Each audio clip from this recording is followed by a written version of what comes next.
ওং নমঃ শিবায়, ওং নমঃ শিবায়। বন্ধুরা, আজ 25শে শ্রাবণ মাসের শেষ সোমবার দিন। অনেকেই হয়তো আজকে শ্রাবণ সোমবারের ব্রত পালন করছেন। বন্ধুরা, যদি আপনি শ্রাবণ সোমবারের ব্রত রেখে থাকেন এবং শিব পূজা সম্পূর্ণ করার পর আর আজকের দিনে শিব ব্রত কথাটি শ্রবণ করতে হয়, না হলে শিবের পূজা অসম্পূর্ণ থেকে যায়।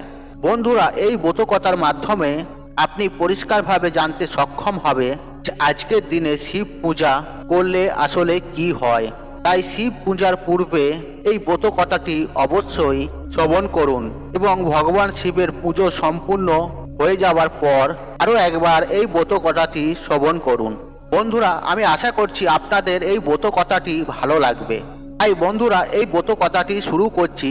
তার আগে আপনাদের বলি, আপনারা মনের ভক্তি রেখে, শ্রদ্ধা রেখে কমেন্ট বক্সে ওং নমঃ শিবায় লিখে কমেন্ট অবশ্যই করবেন। এতে বাবা মহাদেবের আশীর্বাদ সদা সর্বদাই আপনার উপরে থাকবে এবং তার সাথে সাথে আপনার বিশেষ কিছু মনস্কামনা পূর্ণ হবে বাবা মহাদেবের আশীর্বাদে। বন্ধুরা, শুরু করছি দেবাদিদেব মহাদেবের শ্রাবণ সোমবারের শিব ব্রত কথা। ওং নমঃ শিবায়, ওং নমঃ শিবায়, ওং নমঃ শিবায়। পুরাকালে অমরপুর নামে একটি নগরে একটি ধনী ব্যবসায়ী বসবাস করতেন। দূর দূরান্তে তার নাম, যশ, ব্যবসা ছড়িয়ে পড়েছিল। ঐশ্বর্য, যশ, মান, সম্মান সমস্ত কিছু থাকা সত্ত্বেও এই ব্যবসায়ীটা ছিল একদম দুঃখী মানুষ, কারণ তিনি ছিলেন নিঃসন্তান। দিন রাত তিনি একটি বিষয় চিন্তা করতেন, তার এই বিপুল ঐশ্বর্য, ধন সম্পদ তার মৃত্যুর পর কে দেখভাল করবে। তাই সন্তান লাভের আশায় তিনি সমস্ত কিছুই করতে রাজি ছিলেন। আর তিনি একদিন জানতে পারলেন, শ্রাবণ মাসের সোমবার দিন যদি ভক্তি ও নিষ্ঠা সহকারে দেবাদিদেব মহাদেবের আরাধনা করা হয়, তাহলে ভোলানাথ শিব ভক্তের সকল মনোকামনা পূরণ করেন। যথাবিধি মেনে সন্ধ্যেবেলায় তিনি শ্রাবণ মাসের সোমবার দিন ভগবান শিবের অত্যন্ত নিষ্ঠা ও ভক্তি সহকারে পুজো করলেন। একবার নয়, শ্রাবণ মাসে প্রত্যেক সোমবার দিন তিনি আবার পূজায় নিজেকে নিয়োজিত করলেন। ব্যবসায়ীটি নিষ্ঠা ও ভক্তি দেখে শিব জয়া পার্বতী শিবজিকে বললেন, হে পান্নাথ, এই ব্যবসায়ী আপনার একজন সত্যিকারের ভক্ত। শ্রাবণ মাসের প্রত্যেকটি সোমবার দিন সে যথা বিধি মেনে আপনার পুজো করছে। তাই এই ব্যবসায়ীর মনোকামনা আপনার অবশ্যই পূরণ করা প্রয়োজন। ভগবান শিব দেবী পার্বতী কথা শুনে প্রথমে সামান্য হাসলেন, তারপর বললেন, হে পার্বতী, এই সংসারে সমস্ত ব্যক্তিকেই নিজের কর্ম অনুসারে ফল প্রদান করা হয়ে থাকে। মানুষ যেমন কর্ম করবে ঠিক তেমনই তার ফল পাবে। ভগবান শিবের এই কথা শোনার পরেও পার্বতীজি অত্যন্ত আগ্রহসহ হয়ে বললেন, আপনাকে কিন্তু আপনার এই ভক্তের অবশ্যই মনোকামনা পূরণ করতে হবে, কারণ আপনার এই ভক্ত অন্য 5 জনের থেকে অনেকটাই আলাদা। শ্রাবণ মাসের প্রত্যেকটা সোমবার দিন সে যথাবিধি মেনে আপনার পুজো করছে। আপনার পুজো সম্পূর্ণ করার পরই সে ভোজন গ্রহণ করছে। আপনাকে এই ব্যক্তির সন্তান প্রাপ্তির মনোকামনা অবশ্যই পূরণ করতে হবে। দেবী পার্বতীর এতই আগ্রহ ও অনুরোধ দেখে ভগবান শিবজি না করতে পারলেন না। তিনি বললেন, ঠিক আছে, আমি এই ব্যবসায়ীটিকে সন্তান প্রাপ্তির বরদান করছি, কিন্তু তার এই সন্তান 16 বছরের অধিক জীবিত থাকবে না। শ্রাবণ মাসের শেষ সোমবার ব্রত শেষ হওয়ার পর সেই ব্যবসায়ীটি সেই রাত্রে ভগবান শিবের স্বপ্নে দর্শন করলেন। স্বপ্নে ভগবান শিবজি তাকে পরিষ্কার করে জানালেন তাকে পুত্র সন্তানের বরদান তিনি করছেন, তবে তার এই পুত্র 16 বৎসর পর্যন্ত কেবল জীবিত থাকবে। ভগবান শিবের কাছ থেকে এই বরদান পেয়ে ব্যবসায়ী খুশি তো হলেন, তবে পুত্র যেহেতু অল্পায় নিয়ে জন্মগ্রহণ করবে তার জন্য চিন্তিত হলেন। বেশ কয়েক মাস পর তার একটি ফুটফুটে সুন্দর পুত্র সন্তান জন্ম নিল। ব্যবসায়ীটির ঘর খুশিতে ভরে গেল। যথেষ্ট ধুমধামের সঙ্গেই এর জন্য উৎসবের আয়োজন করা হলো।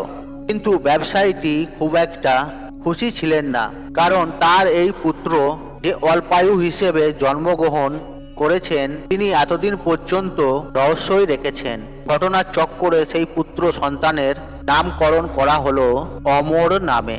ছোটবেলা থেকেই তাকে দান, ধ্যান, তপ এবং পুজো অর্চনা শেখানো হলো। আর ব্যবসায়ীটি প্রত্যেক বছর শ্রাবণ মাসের সোমবারের ব্রত সঙ্গে সঙ্গে পুরো সোমবার ব্রত রাখতে শুরু করলেন। এরপর ব্যবসায়ীটির ছেলে অমরের বয়স যখন 12 বছর হলো, তখন ব্যবসায়ীটি তাকে শিক্ষা প্রদানের উদ্দেশ্যে তার মামার সঙ্গে বারাণসীতে পাঠালেন এবং যাবার সময় বলে দিলেন, যেই স্থানেতে শিব মন্দির দেখতে পাবেন সেখানেই ভগবান শিবের পুজো করবেন এবং ওই স্থানে দিন দুঃখী মানুষ এবং ব্রাহ্মণকে ভোজন করাবেন। এইভাবে মামা ভাগ্নে বারাণসীতে যাওয়ার পথে একটি নগরে প্রবেশ করলো। যেদিন প্রবেশ করলো সেই দিন সেই নগরের রাজার মেয়ের বিয়ে। তবে যে রাজার ছেলে মেয়েকে বিয়ে করতে এসেছে সেই রাজার ছেলের এক চোখ ছিল অন্ধ, আর এই বিষয়টি সে গোপন রেখেছিল। পথের মধ্যে সেই ব্যবসায়ীটির সুন্দর ছেলেটিকে দেখতে পেয়ে সেই রাজার এক কুবুদ্ধি জাগ্রত হলো। তার এই অন্ধ ছেলেটির পরিবর্তে সে এই ব্যবসায়ীটির ছেলেটিকে নিজের ছেলে হিসেবে পরিচয় দেবে। তারপর বিবাহ শেষ হয়ে গেলে এই ব্যবসায়ীটির ছেলেটিকে তাড়িয়ে দিয়ে সেই রাজ্যের রাজার মেয়েটিকে নিজের রাজ্যে নিয়ে যাবে।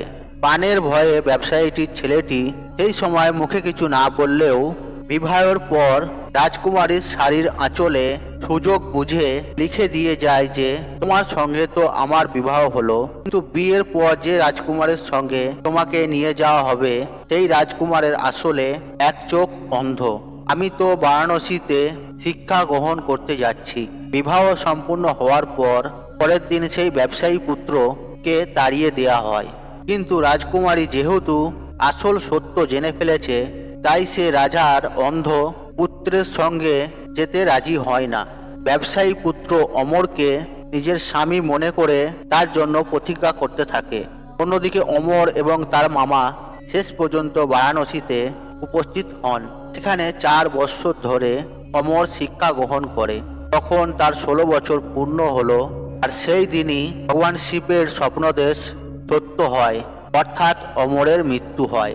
ছেলের মৃত্যুর সংবাদ পেয়ে সেই ব্যবসায়ী এবং তার স্ত্রী অন্ন গ্রহণ পরিত্যাগ করে। এই ঘটনায় শিব জয়া পার্বতী অত্যন্ত শিবের প্রতি ক্রুদ্ধ হন। তিনি ভগবান শিবের উদ্দেশ্যে বলেন, যে ব্যক্তি আপনার সারা জীবন ধরে নিষ্ঠা ও ভক্তি সহকারে পুজো করলো, যার পুত্র একইভাবে আপনাকে পুজো করে আসছে, তার প্রতি এইরূপ বিরূপ হলেন কিভাবে? ভগবান শিবজি বললেন, এ তো বিধির বিধান, যা হওয়ার তা হবেই। এই কথায় পার্বতীজি আরও ক্রুদ্ধ হলেন। তিনি বললেন, তাহলে কি ভক্তির কোনো অর্থ নেই? এরপর থেকে তো কোনো ব্যক্তি আর ভক্তির প্রতি বিশ্বাস রাখবে না। ভগবান শিবজি দেবী পার্বতী এই রূপ আগ্রহ দেখে শেষ পর্যন্ত সেই ব্যবসায়ীর পুত্র অমরকে জীবিত করলেন।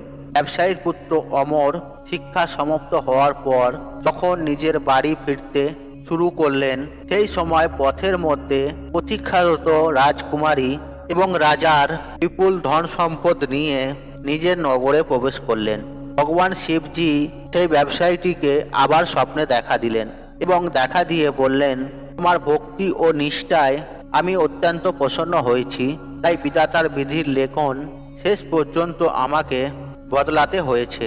তোমার মতনই এইরূপ কোনো ব্যক্তি যদি আমার প্রতি পূর্ণ বিশ্বাস রেখে নিষ্ঠা ও ভক্তি সহকারে শ্রাবণ সোমবারের ব্রত রাখে, ব্রত সমাপ্তির পর শ্রাবণ সোমবারে এই ব্রত কথা শ্রবণ করে, তাহলে নিশ্চিত তার মনের সমস্ত ইচ্ছা পূরণ হবে। তাই শ্রাবণ মাসের প্রত্যেকটি সোমবার ভগবান শিবের ব্রত রাখার চেষ্টা করুন এবং ব্রত সমাপ্তির পর এই ব্রত কথাটি অবশ্যই শ্রবণ করুন। বন্ধুরা, এর ফলে আপনাদের যাবতীয় মনস্কামনা পূর্ণ হবে স্বয়ং দেবাদিদেব মহাদেবের কৃপা আশীর্বাদে এবং বাবা মহাদেবের সান্নিধ্য লাভ করতে পারবেন। বন্ধুরা, তাই আজকের মতন বিদায় নিলাম। আশা করি ভিডিওটি দেখে উপকৃত হয়েছেন। তবে ভিডিওতে একটি লাইক করুন, একটি কমেন্ট করুন, একটি শেয়ার করুন এবং বন্ধুবান্ধব আত্মীয়জনদের সাথে শেয়ার অবশ্যই করুন। মনে রাখবেন, আপনার একটি শেয়ার অনেক মানুষকে উপকৃত করে তুলতে পারে। আর আপনি যদি আমার চ্যানেলে নতুন হয়ে থাকেন তাহলে চ্যানেলটি অবশ্যই সাবস্ক্রাইব করুন এবং পাশে থাকা নোটিফিকেশন অন রাখুন, কারণ এই রূপ নিত্য নতুন ভিডিও সবার আগে দেখার জন্য। ঈশ্বর আপনার মঙ্গল করুক, আপনি সুস্থ থাকুন, নিরোগ থাকুন ও আপনার দিন মঙ্গলময় হোক। ওং নমঃ শিবায়, ওং নমঃ শিবায়, ওং নমঃ শিবায়।